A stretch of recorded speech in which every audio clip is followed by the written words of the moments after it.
صلى الله عليه وآله وسلم واجعلنا منهم وفي من خذل دين محمد صلى الله عليه وآله وسلم ولا تجعلنا منهم। ওকে, ঈদ মুবারক। আমরা যাবে নিচ্ছি মাঠের মধ্যে। আজকে যদিও বাইক নেই নাই, তো এমনি মাঠত যাবে নিচ্ছি মাঠ পড়ার জন্যে।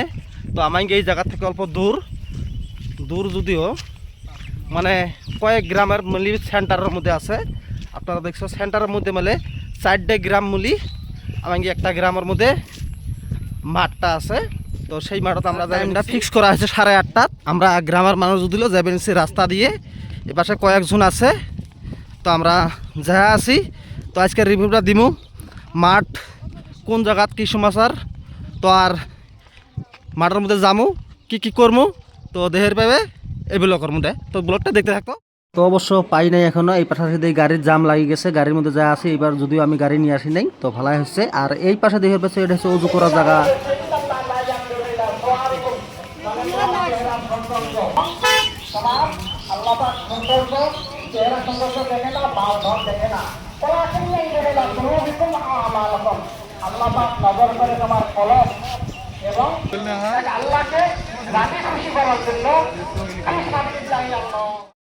এই পাশে আমাকে মাঠ পড়া হয়ে গেল। মাঠ পড়া হওয়ার পরে মানুষ 1 মিনিটও দেরি করবে চায় না।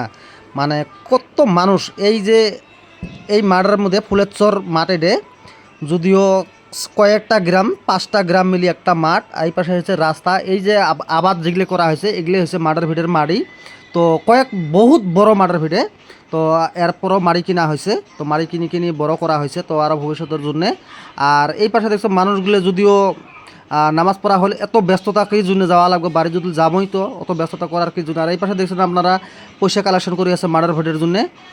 আর আরেকটা জিনিস আপনাকে বলি, আমি হয়তো ভালো পামো, যে এই যে গাছটা দেখবে নিশ্চয়, আজকে গাছটার বহুত প্রায় 50 বছর পার হয়ে গেল। এই গাছটা যতখানি মাঠের ভিড়ে, তো অতখানি গাছটা। তো আমাকে একটা জিনিস ভালো হয়েছে, রোদের দিনত এটা যদি আমরা খোলাসা জায়গার মধ্যে মাঠ পড়ি, তো খোলাসা জায়গার মধ্যে মাঠ পড়ার পরে এই যে গাছটা যে আছে, এই গাছটা হয়েছে এত বড় গাছ, গুড়াল এরিয়াটাই গাছ, যতখানি মাঠের ভিড়ে ততখানি গাছ। واجعلنا منهم وفي من خذل دين محمد صلى الله عليه وآله وسلم ولا تجعلنا منهم عباد الله رحمكم الله إن الله يأمر بالعدل والإحسان وإيتاء ذي القربى وينهى عن الفحشاء والمنكر والبغي يعظكم لعلكم تذكرون واذكروا الله تعالى يذكركم وادعوه يستجب لكم ولا ذكر الله تعالى أعلى وأعلى। যদিও এটা কুরবানি ঈদ, আমার মাঠ পড়া হয়ে যাওয়ার পরে আমি লাস্ট পর্যন্ত আসি, মুন্সির সাথে করে নিজান লাগবো। তো ইমামের সাথে করে নিজানের পরে আমরা কুরবানি দিব, তো যার জন্য আসি। আর লাস্ট পর্যন্ত লাস্টের ভিউটা হয়তো দেখতে পাবেন। এটাই হচ্ছে আমাকে ফুলেরচর ঈদগাহ মাঠ।